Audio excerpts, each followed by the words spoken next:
Buen día, República Oriental del Uruguay, buen día, ¿eh? En este día, bueno, nublado, gris, lloviznará, bueno, un día realmente otoñal, 10 de mayo del año 2022, comenzando esta jornada en esta queridísima radio CX30 Radio Nacional por la 11:30 AM. Estamos para el mundo por radionacional.com.uy. También salimos al mundo por Facebook, en donde estamos, así es el nombre de nuestro dominio, por Twitter, @en donde estamos, por Instagram, en donde estamos, Uru, y nuestro canal YouTube. Toma nota especialmente de este canal, porque ahí tenés todo el material que editamos en imagen y en sonido.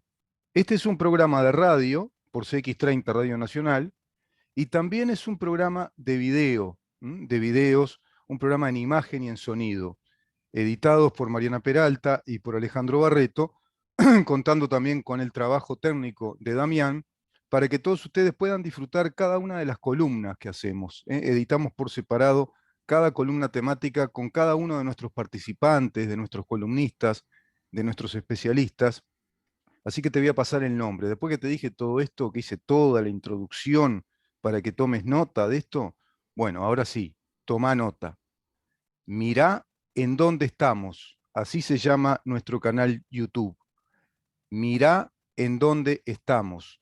Por separado, es así. Mirá en dónde estamos, y ahí te vas a encontrar con una cantidad de material. Te suscribís, obviamente, es gratis la suscripción, y vas a recibir noticia de cada uno de los columnistas, de los temas, de las columnas que desarrollamos en este programa, desarrollando temas realmente importantes. Hoy estamos aguardando la presencia del diputado Gabriel Gianoli, diputado por el Partido Nacional, lista 40, que se integró a nuestro programa en este año. Una integración afortunada de un hombre que habla muy claro, de un hombre que con sencillez y claridad, bueno, expresa su profunda inteligencia en un montón de aspectos y habla con total ecuanimidad respecto a grandes temas que importan a nivel nacional. Seguro está en comisión, me avisó en tiempo y forma que hoy están en comisión y capaz que no le daba el tiempo para estar en hora. Vamos a ver si podemos hacer un contacto con él, de pronto pasada las 10, quizá promediando la primera media hora, aunque sea hablar un ratito con Gabriel Gianoli, y seguramente nos traerá alguna novedad de lo que está pasando en el Parlamento. Luego tenemos también una nota muy interesante con un columnista de la casa, con un columnista que desde el inicio del programa está con nosotros, que también es un lujo tenerlo, como lo es el doctor Felipe Schipani, quien está llevando adelante una investigación desde hace tiempo, ya una investigación vinculada a las horas extras de funcionarios de FENAPES, esas horas que decían que respondían a un convenio, ese convenio no existió. Bueno, hay un montón de ilícitos. Él, junto al doctor Gustavo Subía, integrando esa comisión investigadora de Cámara de Diputados, bueno, están seguramente todo esto, digamos que expresándolo en el Parlamento, tendrá que ser votado, y así entonces, si hay resolución por mayoría, seguro que va todo a la justicia penal, porque hay ilícitos, según el doctor Schipani. Vamos a conversar con él respecto a ese tema. Yo quiero por lo menos plantear algo que tiene que ver con un estado de pensamiento que se perdió en nuestro país. Una situación cultural o un status quo, si vos querés, si querés llamarlo así, cultural, que se perdió en el país a partir de aquella ley orgánica de la universidad del año 58-59, cuando se la separa del Estado, y cuando comienzan a formarse generaciones en el adoctrinamiento de la teoría marxista, de la interpretación de la historia, de la filosofía, inclusive de la historia de la filosofía también, que son las bases que van a minar el componente universal de nuestras humanidades. Esas humanidades que han sido el plan original de José Pedro Varela cuando plantea aquella reforma, el gran reformista uruguayo que plantea la reforma de la educación junto a aquella presidencia de un excelente presidente, muy discutido por muchos, porque se lo considera un dictador, en un momento muy especial, muy particular del país, que hay que analizarlo muy bien, y en ese contexto se puede entender por qué se interrumpieron las instituciones que no funcionaban, en un estado caótico, en un Uruguay de barbarie, para hacerlo ingresar, digamos que al mundo civilizado, a la modernidad.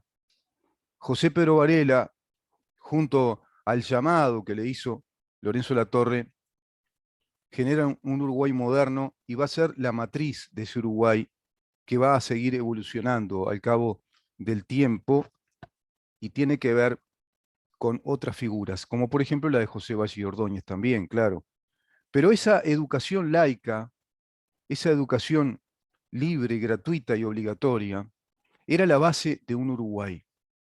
Era la base de un Uruguay que se educaba en el pensamiento universal, que a sus alumnos se les nutría en ese pensamiento universal, se les daba las distintas teorías y visiones de la historia, de la filosofía, que es nada más y nada menos que la forma de pensar a las ciencias, a los sistemas de enseñanza, porque mirá que filosofar no es solo hablar de la vida y ese tipo de cosas, o pensarnos a nosotros mismos, que también es filosofar. Pero me refiero a la filosofía epistemológica, científica, académica, que es la que va a estructurar las teorías pedagógicas, epistemológicas, la interpretación de la historia. Todo eso era formar en humanidades, porque nuestro país era un país liberal. ¿Viste que hablo en pasado?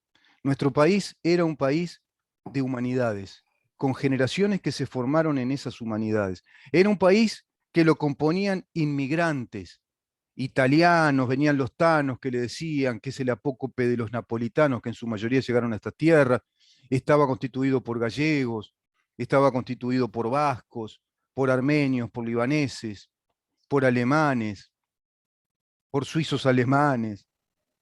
Ese país era un país de trabajo que formaba a sus hijos, aquellos inmigrantes que con mucho esfuerzo, que vinieron todos amontonados en las panzas de un buque, como diría el gran tango de Troilo, le dieron a sus hijos la posibilidad de crecer, de convertirse en mi hijo el doctor, como diría Florencio Sánchez en una de sus obras maravillosas. Pero ese mi hijo el doctor, o mi hija la maestra, si vos querés, o mi hija la profesora, se formaron en esas humanidades libres con una visión global, universal, de la condición del ser humano y de nuestra civilización. Eso se rompió. Se rompió en aquellos años, pero se rompió muy fuertemente, hizo un crack cuando el Frente Amplio asume el gobierno del país e introduce ese cambio del ADN de la educación e introduce entonces a partir de ahí también planes de estudio, planes curriculares con contenidos netamente ideológicos, rompiendo esa universalidad, esa laicidad, ese humanismo. Y hoy tenemos generaciones que ya se perdieron, que están perdidas en el adoctrinamiento marxista que les hace creer que van a tener una sociedad mejor, más emancipada, más justa, a través de las ideologías del totalitarismo. Está con nosotros el diputado Gabriel Gianoli, a quien le agradezco un montón el esfuerzo que hizo de salir rápidamente y estar con nosotros. Yo le voy a invitar a Gabriel a Buen escuchar día. este discurso ¿Me de escuchan? Wilson Ferrer Aldunate. ¿Cómo te va, Gabriel? ¿Qué Pero tal? antes quiero leer esto para introducirnos en el tema. Es un discurso de fines de la presidencia de Ronald Reagan en 1989. Tuvo un alcance tremendo, desde la Casa Blanca lo hizo y llegó al mundo entero. Destaca por la reflexión profunda que él hace de la condición de un ciudadano en un país democrático y lo que debe hacer un ciudadano en un país democrático.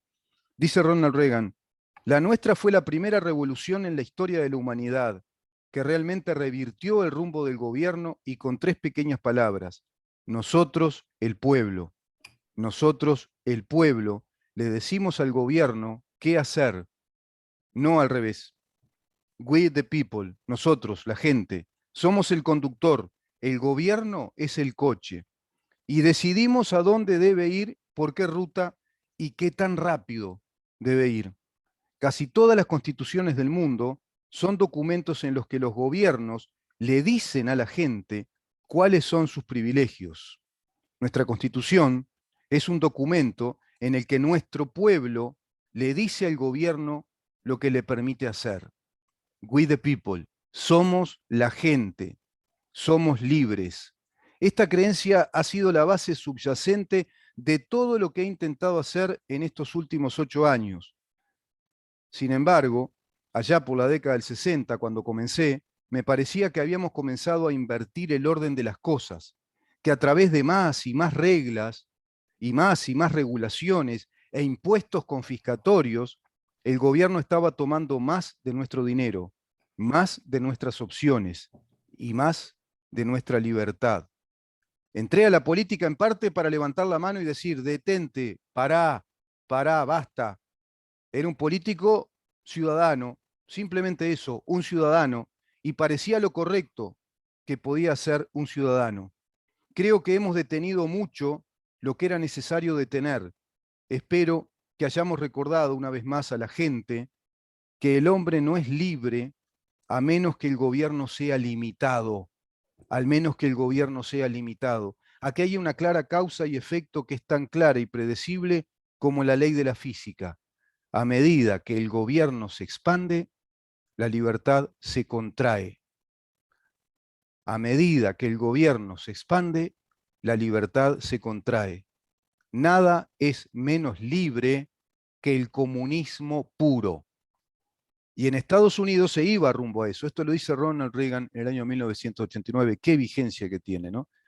Basta, ¿no? Dijo él. Yo venía para decirle, basta, basta de impuestos, basta de hacer crecer impuestos, basta de hacer crecer burocracia, porque cuanto más se expande el Estado, más se achica la libertad de la gente. Y ese es el Uruguay que hoy tenemos, Gabriel. Ese es el Uruguay que hoy tenemos, ¿m? Que ha sido construido en 15 años precedentes a este gobierno y que a la vista está este gobierno, no lo justifico, pero bajo pandemia, con una guerra mundial, y que seguramente no deba contar ni con los tiempos ni con la voluntad política para hacer cosas más grandes, bueno, va haciendo algunas cosas que sí vale la pena reconocer, que están bien, y otras que parecen que siguen igual. No sé cómo lo ves, Gabriel, todo esto. Bueno, históricamente el Uruguay en estos últimos 40 años se ha enfrentado a esa situación Sí, permanente, sí, producto de pujas de poder, de buscar la estabilidad, también la estabilidad. Uno cuando piensa desde afuera, como nos pasaba luego, antes de asumir en esta responsabilidad, bueno, piensa en cambios más drásticos también, mm, pero luego se encuentra que, bueno, en pro de la democracia, de la paz social, se estiran los procesos y hay algunos que abusan de ello para complicar. mm, Y tenemos ejemplos de sobra mm, cuando, en algo puntual de estos días, cuando la empresa Montecom ha hecho lo que ha querido en el puerto, lo que ha querido, protegida por los gobiernos anteriores, ujú, cuando viene alguien a ordenar, a poner la casa en orden, a establecer licitaciones, contratos, cuestiones razonables para el futuro, para el mejor futuro, mm, nos encontramos que se dice que no defendemos el trabajo de la gente. ujú, Y a mí me pasa mucho con mi compañero el senador Da Silva, que es atacado permanentemente por Fernando Pereira, diciendo Da Silva no defiende el trabajo. Y yo le digo a Pereira que Da Silva se levanta de mañana, se mm, sube a una cosechadora, anda trabajando para generar laburo para todo el mundo. ujú, Y vaya, si eso, ¿quiénes son los que defienden el trabajo? ¿Los que paran porque se terminó una oportunidad laboral o los que se levantan de mañana a abrir el boliche, como hay miles en el Uruguay, el mm, herrero, el panadero, el carpintero, el mecánico, el chapista, que abren el boliche esperando que llegue el cliente, ni siquiera con la certeza de que sí, va a sí, venir, y pagan sus impuestos, y no tienen licencia ni vacacional, porque son empresarios de empresas unipersonales, o sea, es patrón y obrero a la vez. exacto, Ese exacto. es el país que nosotros defendemos. Por el Ujú, otro lado, está la gente que le da prebendas y bueno, y genera caso de los taxis, las chapas de los taxis, acordate, sí, sí. cooperativas, siempre eh, Ujú, ha estado en el ruido que al taxista particular se le quita todos los derechos, se lo controla a muerte y hay cooperativas que funcionan aún estando con deudas de patente y con mm, complicaciones. Entonces, sí. Acá ha habido un sector político que durante 15 años entregó en lo inmediato al grito, sin pensar en las nuevas generaciones. Y el Pero gobierno de Mujica es un caso nos claro, creó, por eso hice esa introducción de Ronald Reagan, porque es muy vigente, pues tuvimos un gobierno anterior que nos dejó un país grandísimo, aplastante de toda esa actividad privada, aplastante. ¿Te acordás de la madre de todas las reformas? Le decían, y era la que creaba el IRPF, la que creó el IAS, la que creó totalmente. tantos del IMESI. Bueno, yo no sé cuántos impuestos tenemos, pero sé que tenemos doble tributación, triple tributación, una intendencia como la de Montevideo que nos sale carísima a los uruguayos por donde no mires. Y No, esto y que las tú decís, regulaciones, Rubén, las regulaciones que para moverte sí, te ahí piden está. tantos requisitos que la Es, persona termina, a veces no se razona que tener un empleado le cuesta sí. al patrón, un empleado que Además, cobra al empleado 25 le mil pesos quitan le una cuesta parte, 53. claro, porque al empleado le quitan una parte del sueldo y al patrón también que tiene que hacer otro aporte paralelamente. Y además lo que tú decís, las regulaciones, todos los trámites para regular algo. Andá a abrir una sociedad de servicios personales.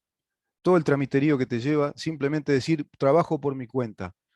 Andá a abrir o cerrar, como me ha pasado hace unos años atrás, una SRL, que al final no nos funcionó y nos habíamos olvidado con mi viejo, me acuerdo, pobre, tuvimos que ir allá al BPS, la DGI, y Totalmente. hacer todo un trámite, simplemente para cerrar una cosa que no funcionaba, que se podría tener un trámite automático de hacer ese tipo de cierres. Pero bueno, lo que pasa es que los muchachos cobran, ¿no? Cada regulación es un timbre, es otro timbre, otro timbre. Vivimos en el país kafkiano de la burocracia, la hiperburocracia. Lo que sucede es que acá no le explicamos a la gente que esto es un círculo, que para que el Estado tenga dinero lo terminan poniendo quienes generan trabajo, Claro, ¿no? claro, A quienes se les impone una carga, por eso como siempre escuchamos lo de impuestos, porque te dicen tenés que pagar y punto. claro.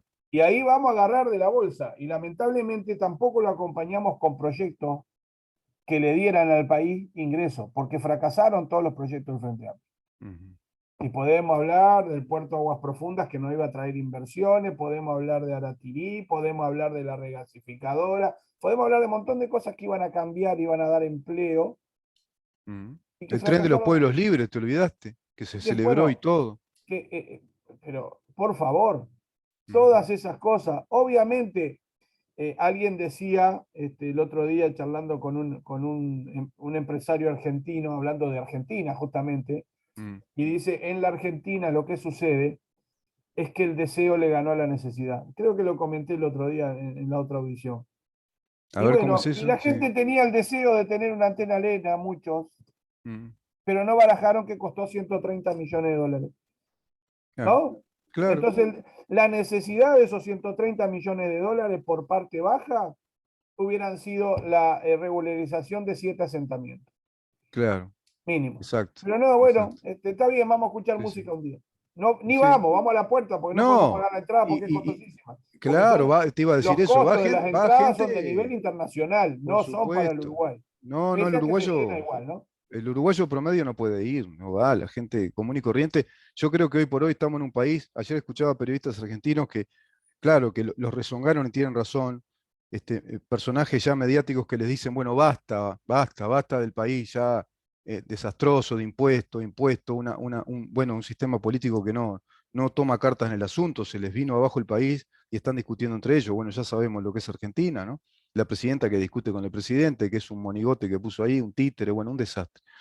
Pero Uruguay viene de una herencia bastante parecida, de un gobierno de 15 años que impuesto, impuesto, y como bien decís tú, si tenés que poner algo, pague señor, y no queda otra, ¿no? Y tenés que pagar los impuestos, si no, no podés abrir lo que va a generar trabajo. Pero además nos olvidamos de que no pasa nada, fundimos acá y que la paguen todos los uruguayos. Y ponemos una regasificadora, pero no ponemos nada. Decimos que es una empresa, pero no fue nada, en verdad. Son un montón de palafitos ahí que no se sabe lo que es. La regasificadora Sayago, pero no salió. 200, dicen 213 millones de dólares, por lo menos. Además está lo que perdemos, no solo lo que se gastó, sino lo que se pierde, confundir algo con hacer algo que no es, con simular una empresa que no existió. Después Pluna, hasta simularon Porque hay que decir todo de nuevo, porque parece que nos olvidamos rápido. Simularon un remate público, ¿te acordás, Gabriel? Simularon un remate simularon. público, Y con no un solo eso, testaferro de ese remate. con la regasificadora, allí en Santa Catalina, Mm, se le pagó a una treintena de pescadores que iban a perder su pesca mm, $1.500 por mes desde 2015 a 2019. ujú. O sea, y muchos de ellos sin carnet ni siquiera de pescador. Claro. Y seguramente el que hacía la lista de los que eran, capaz que era un compañero. Y Ujú. eso está en las actas, no lo dice uno, ¿eh? Sí, Está, sí, está sí. por allí en las actas. Entonces, acá lo que hay que pensar es que alguien administre la plata de la gente de la mejor manera. Mm, Y dejarnos de sensibilidades, porque en definitiva, aquel que nos votó no puede mirar la tele y después decir, ah, pobre, quedó fulano sin trabajo. No es que quedó sin trabajo, porque a todos nos pasa que en un momento nuestro emprendimiento fracasa y tenemos que tratar de reincorporarnos y revertir la situación y claro, transformarla. Ahora, acá se está generando trabajo. Claro, no ayudan los titulares. Si un titular te dice aumentó el desempleo y resulta que pasó de 7,4 a 7,9 y veníamos de un 11 del 2019, ¿no? sí, Bueno, claro, claro. bárbaro, la tendencia un poquito, hay unas décimas ahí. Mm. A veces no ayuda tampoco la forma que se No, informa. y además te dicen, ahora con este emprendimiento de Catonazzi, los trabajadores de Montecón quedan sin trabajo y son 150. Bueno, después vemos que no son 150, que ahora hay un compromiso de parte también de la empresa, que presentó una fórmula, a ver si estoy en lo correcto, y Sí, también en acuerdo con el Ministerio de Trabajo, de incorporar 77 trabajadores, creo que es así, y a su vez también el puerto, por otro lado, está viendo la fórmula de incorporar unos 50 trabajadores. Y se está viendo una fórmula como para reintegrar al resto, que quedarían unos 23 trabajadores más. Pero por otro lado, se está generando trabajo, puesto de trabajo con este nuevo emprendimiento, que eso tampoco se dice. ¿Cómo ven ustedes además este tema otra vez del paro en el puerto? Yo estaba mirando acá lo de la esencialidad de los servicios. Parecería que no pararon todo, no, o no, quedó parado el puerto, quedó parado no, totalmente. no, hay un sector que está parado allí. Acá hay una realidad. Acá se está utilizando, la pura verdad que se está utilizando nuevamente el mecanismo del sindicato, Mm, al igual que se hizo con la LUC. claro. Fue aún en la cadena frigorífica, teniendo la mejor recuperación salarial, paraban, ¿te acordás de eso? Sí, claro, Y dejaban claro, el ganado sin siquiera alimentarse. Entonces, claro. acá es una decisión política de levantar un teléfono y generar una noticia. Bueno, Eh, pero ahí había responsabilidad del gobierno porque no aplicaba la esencialidad como hay que hacerlo. bueno, ahí, Y ahí decirle, también. bueno, muchachos, se terminó el recreo en serio, porque ya la población ratificó este gobierno, le dio 2,6 diciendo queremos seguir por este camino. La LUC está vigente porque el pueblo dijo otra vez, queremos la LUC. Ya ahora no hay excusa. Que ahora que estos muchachos te estén parando el país a cada rato es todo un problema, ¿no? Porque ahí el presidente se va a tener que poner firme y decir, bueno, vamos a aplicar la ley como corresponde. Por eso te pregunté, porque el senador da Silva habló de la esencialidad, dado que tenemos normativa que nos ampara en eso, porque cualquier servicio que sea al parar perjudique a terceros gravemente, que sea excesiva la medida, se puede declarar esencial. ¿Eh? Esencial es cuando vos parás algo que te complicó la vida. Vos fijate que ellos se mandaron el lujo de parar la refinería de La Teja, si eso no es esencial, y rompieron un reactor parando mal las cosas, no dejaron guardia y no pasó nada, no pasó nada. Acá yo veo la ley, pero directamente pueden ser despedidos y contratar nuevos empleados cuando se declara la esencialidad de un servicio. ¿Qué quiere decir la esencialidad de un servicio? Lo del frigorífico que tú decís. ¿Se perjudica un frigorífico porque se paran de pronto las cámaras frigoríficas y dejan de trabajar porque los muchachos no están de acuerdo con algo? Entonces, ¿quiénes son los que en verdad están dominando la producción? ¿Quiénes son los que están tomando las riendas del asunto? ¿Los sindicatos o el gobierno en ese sentido? Ahí yo creo que tienen que empezar a verse señales más claras y bueno, ellos seguirán con su misma lucha propagandística. Vos viste que están pintando Montevideo diciendo que falta libertad de prensa. No sé si lo viste. Bueno, ahí lo bueno que cambiaron el discurso. pasamos de la urgencia de las ollas populares a dedicarnos a pintar. O sea, esto es como, hoy será eso, mañana será una correcaminata. Ya lo Eh, hicieron, ¿no? El otro día hicieron la correcaminata bueno, acá. sí, pero esa era de la intendencia, no tenía que ver Bueno, pero ellos pueden inventarte cualquier cosa. Hay una gran desesperación por movilizar, necesitan movilización, necesitan tener entretenido un sector que nota que las cosas no son tan así, y cada día más nosotros encontramos gente del Frente Amplio que coincide con la forma que se están llevando adelante las cosas, pero ujú, hay un sector que se acostumbró a las conquistas a través de la presión. Y durante 15 años nos llevaron puestos. Porque, claro. por ejemplo, no podemos decir nosotros del presidente de la calle nada en relación a la forma de comunicación. Sin soberbia, firme. Ahora, nosotros escuchamos un montón de cosas.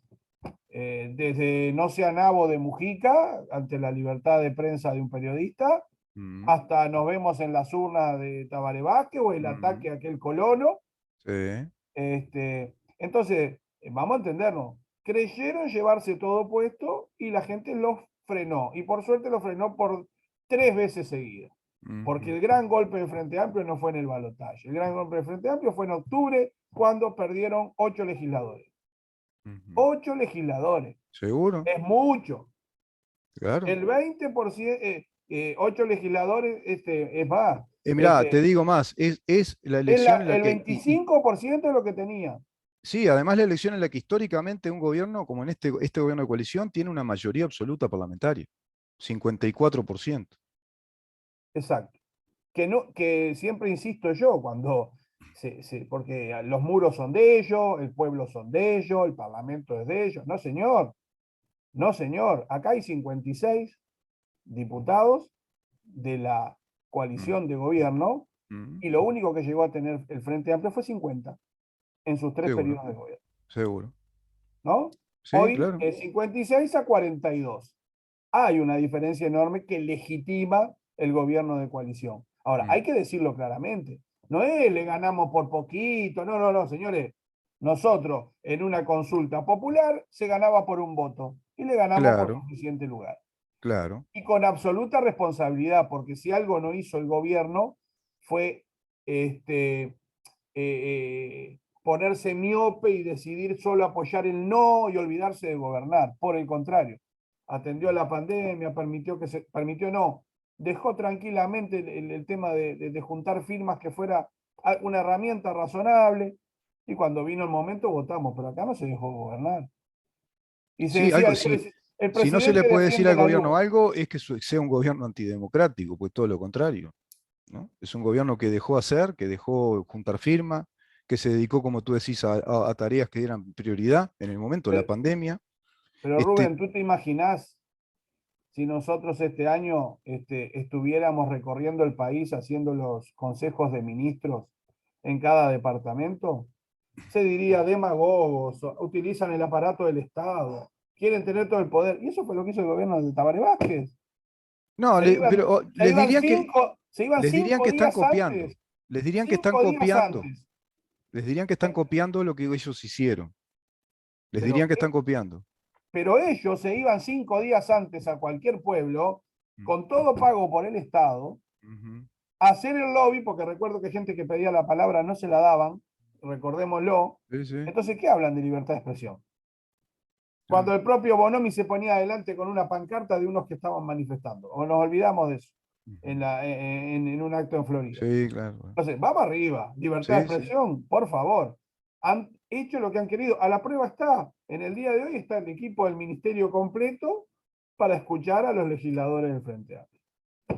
Y ¿Eh? bueno, Y los ministros se han cansado de venir. Yo digo, al Parlamento vienen permanentemente, sin excusa, sin misterio, con la mejor buena onda, convencidos de que están haciendo las cosas. Ah, que no le gusta lo que se está haciendo, y sí, por algo cambiamos. te paso un dato, mirá, vos sabés que ellos, viste, que son expertos en trabajar por la propaganda, ¿no? Son profesionales de la propaganda. No, es más, se dedican a eso, ¿no? Y se levantan a las 4 de la mañana igual, ¿eh? Más que el tallerista, más porque, pero es Sí, para sí, eso, sí, ¿no? sí, sí.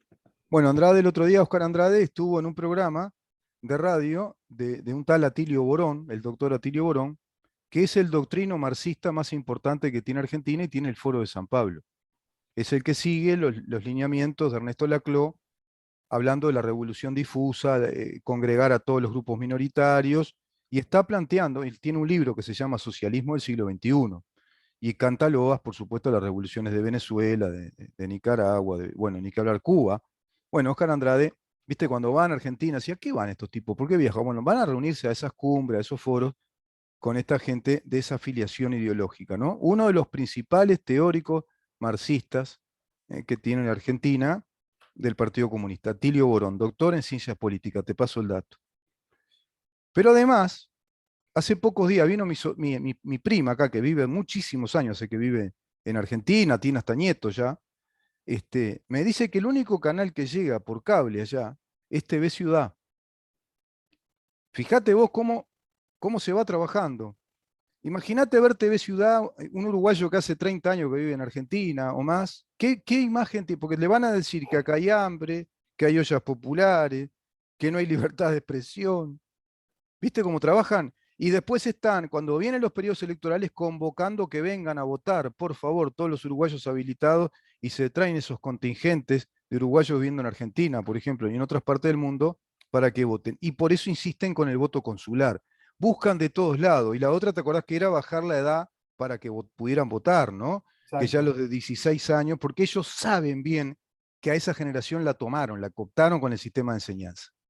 No la educaron y a su vez la educaron mal. No la educaron, pero lo que le dieron, aunque se hayan ido en segundo o tercer año de liceo, les quedó clarito que vivimos en un mundo de lucha de clase, de que ellos en verdad están perjudicados por los capitalistas malos. Eso es lo que han hecho. Entonces ahí es donde uno dice, bueno, este gobierno va a tener que tomar carta en el asunto. ¿Las tomará? ¿Cambiará realmente el sistema educativo? ¿Profundizará esos temas? ¿Volveremos a una educación universal que nos vuelva a dar alumnos con las humanidades completas, la filosofía, la historia, la literatura, las ciencias sociales también, por supuesto, una visión de la economía, del derecho, del Estado, que sea realmente universal y que vuelva a rescatar los valores republicanos, democráticos? ¿O Yo tendremos confío, un modelo que siga confiando en el progresismo que se instaló globalmente? yo confío mucho en que sí se van a dar los cambios por el bien de las nuevas generaciones y porque hay un Ujú, convencimiento de hacerlo. Nosotros hemos aprendido también, estamos ya ejercitados, porque desde que inició el gobierno, que nos tocó la pandemia, fuimos los que inauguramos los cacerolazos nuevos contra nosotros mismos. O sea que nosotros ya tenemos el cuero duro ujú, y un presidente firme, porque no hay cosa que no nos hayan hecho. ujú, La ciudadanía tiene que saber que en algún momento se le va a pasar raya al Frente Amplio por las maldades que ha hecho en perjuicio de la gente. ujú. Sí. Cuando había una incertidumbre total, transmitirle a ese vecino que está en su casa, a la gente veterana. Hoy apareció una encuesta que la gente es menos feliz que antes de la pandemia. Mm, ¿Y cómo no va a serlo si está en su casa y lo que ha tenido es una andanada de mentiras, de falsedades, de que nos estamos todos muriendo de hambre y las ollas abren un día o dos por semana? ujú, Que muchas veces tengo denuncias de que se utilizan mal los recursos que se llevan a esos lugares. mm. Entonces, acá nosotros tenemos que pensar en líneas de futuro y las acciones, porque a la gente se la conocen las pequeñas acciones. Quizás no venga esa gran reforma, pero yo cuando camino por Libertador y veo el IPA pintado de Mm, blanco, mm, digo, bueno, estamos en un cambio. ujú. Estamos en un cambio. Mínimo, ¿eh? El Sí, sí. respeto por los lugares públicos. Sigo peleando en un compromiso que tuvo Dicandia, el ex intendente, con nosotros de que el hospital perdón, de que el cementerio La Teja iba a estar pintado de blanco sus muros, como Mm, así lo reclama el digesto municipal, y no como hizo Carolina, que permitió un mural de Tabaré Vázquez y fue y se sacó una foto con él. O sea, claro. ellos están dispuestos a hacer cualquier cosa, y ahí va lo que tú decís, a mandar la señal de cable, a mentir de esa manera, porque saben que si todo lo nuestro prospera, no vuelven más. Y eso es lo que la ciudadanía tiene que entender y nos tiene que ayudar. Claro. No en una Y, competencia de quién mejor o quién peor, sino en exacto. decir, bueno, tuvieron una oportunidad de 15 años, nos dejaron Mm, con un déficit enorme. mm, Aún hay gente que sigue haciendo sus necesidades y tirándola por la ventana en Montevideo. mm. Eso hay que decirlo. Y yo invito a Gabriel, cualquiera que me llame y por teléfono tú y lo que salgo a decís es, recorrer con él para que lo vea. tú lo que decís es cierto, y en parte, ¿no? Ellos tuvieron la oportunidad, se tuvieron que ir, pero ahora también, si vuelven, no se van más. Eso es A así. ver, eso Si estamos de ellos acuerdo. vuelven, no se van más. Porque no es aquel Frente Amplio ya no es aquel. No sé si escuchaste a Pereira el otro día diciendo, pero no cabe duda que volvemos, no cabe duda que vamos a estar otra vez en el poder. Ellos están hablando del poder, ellos están hablando de volver, ellos están hablando en términos electorales y furiosamente están trabajando para volver a obtener el poder del Estado. Pero, Así que pero este Rubén, gobierno va a tener que estar muy atento a detalles claves para no dejarnos a todos expuestos en una próxima elección, no sea cosa que el cuerpo electoral por un resfrío vaya por un lado o para el otro. en eso estamos de acuerdo. Ahora, la alaraca que hace Pereira, que está contento con su nuevo lugar, es una conquista que han hecho ellos. Y le haría cualquiera que de perder y perder y perder, porque sería Mm, como que Rubio mañana, no soy hincha Peñarol, lo aclaro, pero que Rubio mm, mañana, no, ahora marchamos la Libertadores, pero la próxima la ganamos, ¿eh? No, señor. mm, Si los que están hacen las cosas bien, mm, y en una demostración, en un país en crisis, con una pandemia enorme, en el medio de un planteo de guerra que quién se lo iba a imaginar, mm, con el palo en la rueda de no habernos acompañado en la desmonopolización de los combustibles, porque eso también hay que decirlo. El Frente Amplio no prestó ninguno de sus votos para que la gente tuviera la nafta barata. claro. 42 votos tienen, no nos dieron uno y ahora patean por la situación que tenemos. Y bueno, Mm, no tuvimos los votos, pero nosotros somos demócratas y bancamos. mm, Queríamos desmonopolizar y no claro, tuvimos los votos. claro, Alcanzaba que ellos nos llamaran y nos dijeran, miren que los vamos a acompañar, ¿eh? Y claro. no nos acompañaron. Son Sí, los sí, responsables de la situación que estamos viviendo. seguro. Entonces, que digan todo lo que quieran, acá hay un gobierno firme, un presidente claro frente al mundo. No olvidemos que ahora recibió una invitación del premier británico Ujú. y se va, y eso abre posibilidades al mundo real y a la Mm. generación de empleo. Acá nos salvamos si se genera trabajo. Sin duda, Y pero que eso está bien que haga el presidente, que se puedan generar trabajo, que abra las puertas del país al mundo, que vengan inversores, pero que después tengamos a los sindicatos no, cumpliendo las cosas que tienen que no sé si cumplir, porque si después escuchaste tenés un sindicalismo que te desestabiliza el país, se te cae todo el castillo de naipe, se te cae el, todo. casi el Tenemos que ir, 40%. Gabriel, nos tenemos Bueno, que ir. quedamos para la próxima. Quedamos para la próxima porque viste que son temas enormes, montones. Me quedé Te enganchado mando con un lo de la abrazo grande y Intendencia gracias por y la el canal de oportunidad. televisión. Un abrazo, Gabriel. Gracias por estar. Diputado por el Partido Nacional, Gabriel Gianoli, conversando con nosotros. Temas muy interesantes. Se va una pausa y ya recibimos a otro diputado, el doctor Felipe Esquipani. Quédate ahí.